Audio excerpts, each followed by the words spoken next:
Why does the market seem to crash the exact moment you finally decide to buy? It feels personal, doesn't it? You wait on the sidelines, you watch the price climb to $100,000, you finally buy in, and 3 days later, the floor falls out. You are down 20%. You panic. You sell to stop the bleeding. And then, like clockwork, the price recovers. This is not bad luck. This is a mechanism. This is leverage flushing. The market is an efficiency machine designed to transfer value from the reactive to the proactive.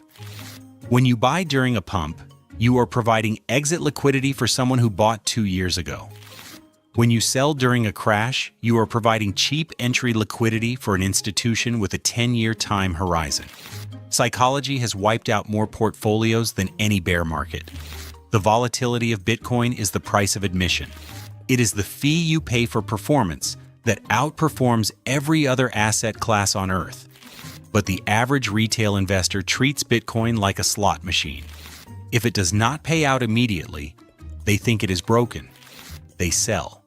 They try to time the re-entry, and usually they miss. Do not trust calculators promising instant millions. Trust the fact that volatility is the filter that keeps the tourists out of the citadel. Is the financial news cycle actually designed to keep you poor? Let's look at the incentives. Financial media sells attention. Fear sells better than boredom. Bitcoin creates generational wealth over a decade is a boring headline. Bitcoin crashes, billions wiped out. Is this the end? Gets clicks. But look deeper. Throughout history, precisely when the headlines are the most terrifying, the smart money is doing the exact opposite of what the news suggests. When the news screams regulation is coming, BlackRock is filing for an ETF. When the news screams environmental disaster, nations are mining with geothermal energy. If you let your conviction be swayed by a journalist who does not own any assets, you will lose your 0.1 Bitcoin. You will sell it to protect yourself from a threat that does not exist, or at least a threat that is greatly exaggerated. The media cycle is a lagging indicator of retail sentiment. It reflects what the herd is feeling, not what the asset is doing. If you are reading the news to decide whether to hold or sell, you have already lost. You are reacting to noise, while the signal, the on-chain data, shows massive accumulation. Why will diversifying your small portfolio actually wipe you out? This is the most common way people lose their Bitcoin. It starts with a simple thought. 0.1 Bitcoin is not enough. It is only worth a few $1,000s today. I need to turn this into a whole Bitcoin quickly. I will trade it for this cheap altcoin, wait for it to go up 10 times, and then swap back to Bitcoin. It sounds like a plan. It is actually financial suicide. Here is the math. In a bull market, everything goes up. But in a bear market, or even a choppy market, altcoins bleed 90% against Bitcoin. When you trade the pristine collateral of the internet for a speculative tech startup token, you are trading certainty for a lottery ticket. Most people never swap back. They get greedy. They ride the altcoin up, they feel like geniuses, and then they ride it all the way down to zero. They end up with a bag of worthless tokens and 0 Bitcoin. This is not about luxury. It is about preservation. The goal is to accumulate 0.1 Bitcoin before the door closes, not to gamble it away trying to get rich next Tuesday. Unit bias tells you that owning 10,000 units of a penny coin is better than 0.1 of a Bitcoin. That is a lie. Are you smart enough to catch the falling knife, or will you just bleed out? One more trap remains. I will wait for a pullback. You hold cash. You look at Bitcoin at $90,000 and say, I will buy when it hits 70,000. It hits 70,000. Now you say it looks weak, I will wait for 60,000. It hits 60,000. You say global recession is coming, I will wait for 40,000. Then it bounces. It goes to 80,000.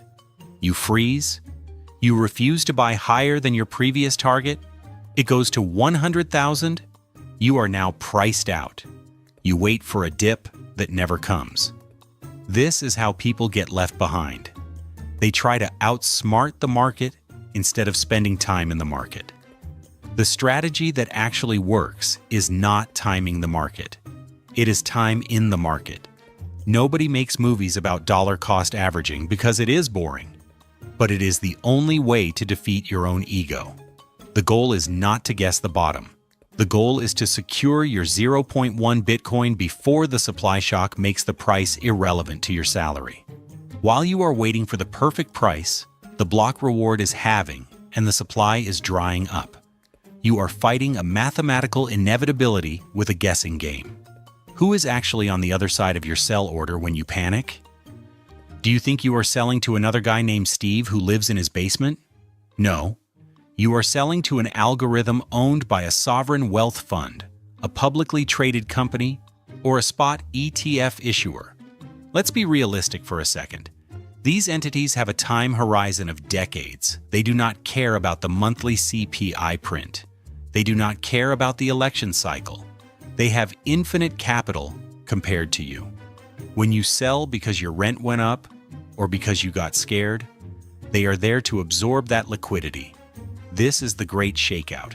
It is a game of musical chairs, but the chairs are being removed by giants. Suddenly, your 0.01 Bitcoin represents a much larger share of what is actually available for sale. On-chain analysts widely agree that we are heading toward a supply-side liquidity crunch. This means there simply will not be enough Bitcoin for everyone who wants it. By selling now, you are voluntarily exiting the most scarce asset class in human history, just as the big players are locking the doors. You are giving away your seat at the table to an entity that will never, ever sell it back to you. Will a $3,000 car repair bill cost you $1 million in future wealth? This is the most tragic reason people lose their stack. It is not because they traded badly or because they got scared. It is because life happened. The car broke down. You lost your job. Medical bills piled up. And because you had no emergency fund in fiat currency, you were forced to sell your Bitcoin to survive. This is a failure of defense.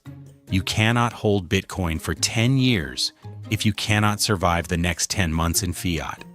The biggest threat to your Bitcoin is your own lack of liquidity. If you are putting every single penny into Bitcoin and living paycheck to paycheck, you are vulnerable. You are one emergency away from being shaken out. You need a shield. You need a fiat buffer so that when life punches you in the face, you do not have to raid your vault. Do not focus on today's dollar price. Focus on how many people simply cannot ever own that much. If you have to sell 0.05 Bitcoin today to fix your car, you are not paying $3,000. In opportunity cost, you might be paying $300,000 of future purchasing power. That is an expensive transmission. What happens when the math literally breaks the market? We need to talk about the year 2030. Why this date? By 2030, more than 98% of all Bitcoin that will ever exist will have been mined. The block subsidy will be microscopic. The inflation rate of Bitcoin will be effectively zero. Meanwhile, fiat currencies will continue to debase at an accelerating rate. This is not a theory. It is the mathematical design of the current monetary system. They must print to service the debt. So you have a collision. Infinite fiat supply meeting absolute capped Bitcoin supply. When you redo the math with that in mind, scarcity becomes even more extreme. In 2030, owning 0.1 Bitcoin will be statistically impossible for the average person. You will not be able to work a normal job and save up to buy 0.1 Bitcoin. The price will have run away from wages forever. If you sell now thinking you can buy back later, you are betting that this mathematical collision will not happen. You are betting against the code. And the code has a perfect track record. Do you have the stomach to do absolutely nothing for 6 years? This sounds easy. I will just hold. But doing nothing is the hardest thing in the world for a human being. We are wired to act. When we see danger, we run. When we see opportunity, we chase. Bitcoin requires you to suppress your biological instincts. It requires you to be bored when others are excited and stoic when others are terrified. It is a test of character. Can you watch your portfolio drop 50% and buy more? Can you watch it double and not sell for a new car? This is the filter. The market is asking you a question every single day. Do you deserve to be part of the elite 21 million club? Most people answer no by clicking the sell button. The real question is whether you have the patience to stay ahead. This is where psychology comes in. You are not fighting the market. You are fighting your own dopamine receptors. You are fighting your need for instant gratification. If you can conquer yourself, you can keep your coins. If not, the market will gladly take them from you. Let's be realistic for a second. Will 0.1 Bitcoin let you retire and sip cocktails on a beach by 2030? The honest answer is probably not. But look deeper. It might be the difference between retiring with dignity and working until you die. It might be the only asset you own that the government cannot inflate away. The great shakeout is happening right now. The institutions are counting on you to fold. They are counting on you to get bored, to get scared, or to get greedy with altcoins. Do not give them the satisfaction. If this helped you see the numbers more clearly, hit like and subscribe. In the next video, we will tackle another major myth: why everyone fears stablecoin regulation, and why it might actually be the best thing that ever happened to crypto. See you there.